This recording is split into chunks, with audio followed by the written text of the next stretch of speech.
Hello FPL managers, today we've got the buy hold sell for game week 12. In today's video, we look over 2 buy options, 2 hold options and 2 sell options to assist you guys with your transfer planning for the upcoming game week.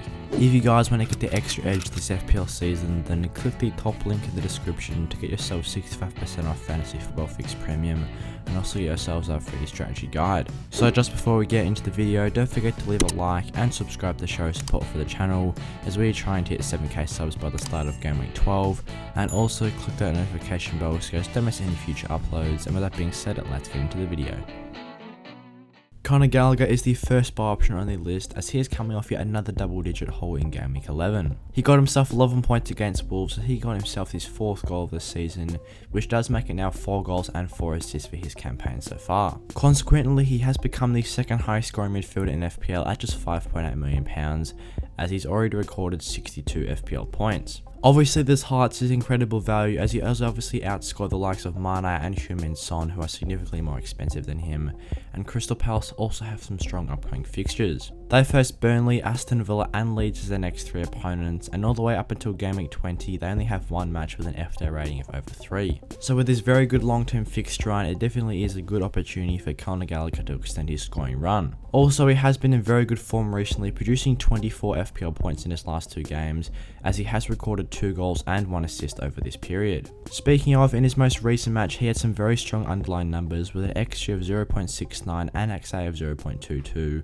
as he recorded 2 shots, 1 of which was on target, and also attempted a pitch high 4 assists. He was looking very threatening based on the eye test against Wolves, making plenty of attacking runs, and he does look to be the main ball carrier for Crystal Palace when they are going forward. Obviously, that does allow him to give lots of distribution to his teammates who have been in decent form recently, such as the likes of Wilfried Zaha or Christian Benteke. Across the span of the year, he has recorded an XG of 3.69, which is obviously very impressive for someone of his price.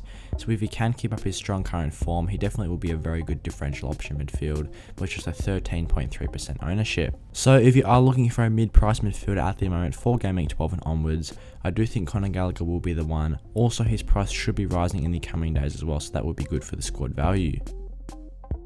The second buy option is João Cancelo, as he too has recorded a double-digit haul in game week 11. This came about as he got himself 2 assists and a clean sheet plus the maximum bonus points against Manchester United away, and this consequently has seen him become the king of the game week. Currently, he upholds the number 2 ICT innings rank for defenders, hiding his good strong attacking output as he is getting far up the pitch as well. We all know how strong Man City's defence is, as they have recorded a clean sheet against Manchester United this week, and with João Cancelo's incredible attacking positioning, he is such a well-rounded option. To highlight this, he has recorded 10 attempted assists this season, which does rank in the top 4 amongst all of his Man City teammates, and he has recorded 67 FPL points so far this year, making him the top scoring defender. His 4 assists this year see him ranked joint top amongst defenders for assists, tied with Trent Alexander-Arnold, and he has also a strong XG of 1.51. In game week 11, Cancelo had some very strong underlying numbers, with an XG of 0.09 and a second highest in the league XA of 0.74 for this game week. This came about as he has recorded a game high 4 shots, 2 of which were on target, and also attempted 1 assist.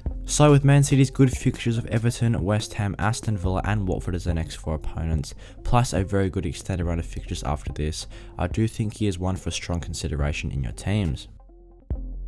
Progressing forwards to the hold options, Ivan Toney is the first hold option on the list, who despite blanking in game week 11 still has some very strong upcoming fixtures where he has good points potential. Toney has recorded 38 FPL points so far this year, which isn't too bad for being priced at £6.7 million, but has only recorded of course the 2 goals and 2 assists. He does have a fairly decent expected goals figure of 2.36, which does rank amongst the top 10 for all forwards in FPL at the moment. So as I touched on before, Brentford do have some very good fixtures coming up, where they face Newcastle, Everton, Spurs and Leeds as their next 4 opponents.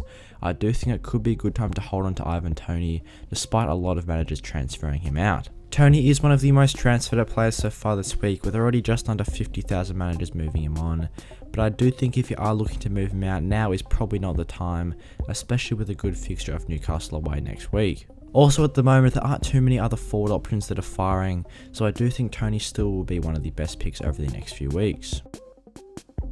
Ruben Diaz is another hold option on the list currently, as he still produced 6 points in Game Week 11 despite seeing a lot of managers move him on. The £6.1 million defender is still one of the highest scoring defenders in the game with 49 FPL points already under the belt. This positions him as the 5th highest scoring defender currently, and he could be projected to score more points over the coming weeks, as his City defence is likely to pick up clean sheets. From game weeks 12 through 20, Man City only have one match with an FPL rating of over 4, and with how strong their defence is, I wouldn't see them conceding too many goals over this period. Of course, this would mean plenty of clean sheet points for Ruben Diaz, which he does thrive on as his point source, and he could chip in with a couple of bonus here and there, as he has already produced 5 bonus points this year. Obviously, his attacking stats aren't the best with just 8 attempted assists and 1 actual assist in FPL. He also has an expected assist figure of just 0.8 compared to João Cancelo's high expected assist figure, so I can see the temptation to switch to him to Cancelo. So if you are looking to move from one Man City defender to the other, I would probably hold off on it currently, as I do think there will be other higher priority transfers in the team. Marcos Alonso features on the sell list once again, as he failed to take to the pitch in Game Week 11. This means that Alonso has failed to start in his last 5 consecutive matches for Chelsea, as it does seem that he is being prioritised for the Champions League, and Ben Chilwell is being prioritised in that left back position in the Premier League. Consequently, he has scored just the 39 FPL points this year, which all came on the first 6 matches of this season, which is still a fairly impressive output considering his minutes. He has recorded 1 goal, 1 assist and 4 clean sheets across the span of the season, and has some decent underlying stats with an XG of 0.75 over this period, which is obviously not great across the whole season. Saying this though, he has recorded 12 attempted assists, highlighting his strong attacking output, but with him missing a lot of games for Chelsea recently, and him most likely playing in the Champions League over the Premier League, he is definitely a strong transfer out. Currently, he is the most transferred out player so far this game week, so if you still currently do own him hoping that he will play, I'd probably consider moving him on, as his price is likely to decrease over the coming week. Obviously, the Chelsea defence is strong from a clean sheet perspective, but they do have slightly tricky fixtures over the next 4, facing Leicester, Manchester United, Watford and West Ham. And Jamie Vardy is the second sell option on the list, as he failed to produce returns for a 3rd consecutive game. The Leicester forward has made an impressive start to the season, recording 60 FPL points, and looks to be one of the strongest premium forward options in the game, but has failed to produce returns, as I said before, in his last 3 games. He is actually the 2nd highest scoring forward in FPL currently, only 1 point behind the leader in Mikel Antonio, and he has produced some strong underlying numbers so far. His XG so far is sitting at 3.93, as he has also attempted 11 assists, hiding his good assist and goal potential, as he has already got 7 goals and 1 assist. But he does face Chelsea at home in Game Week 12, which is a very tricky opponent, as Chelsea obviously have a strong defence, and with Vardy looking a bit out of sorts recently and not getting the best service possible, I do think it could be a good chance to transfer him out. Obviously, there is the option to hold on to him this week against Chelsea at home, and then continue starting him for Leicester's good run of fixtures against Watford at home and then onwards, but with the likes of Spurs coming into good fixture runs,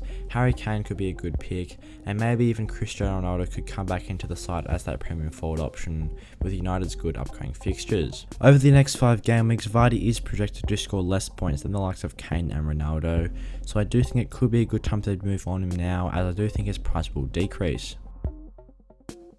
So that's what we've got for today for the buy, hold, sell of Game Week 12. I hope you guys enjoyed the video. If you did, give it a like and subscribe to show support for the channel, as we're trying to hit 7k subs by the start of Game Week 12.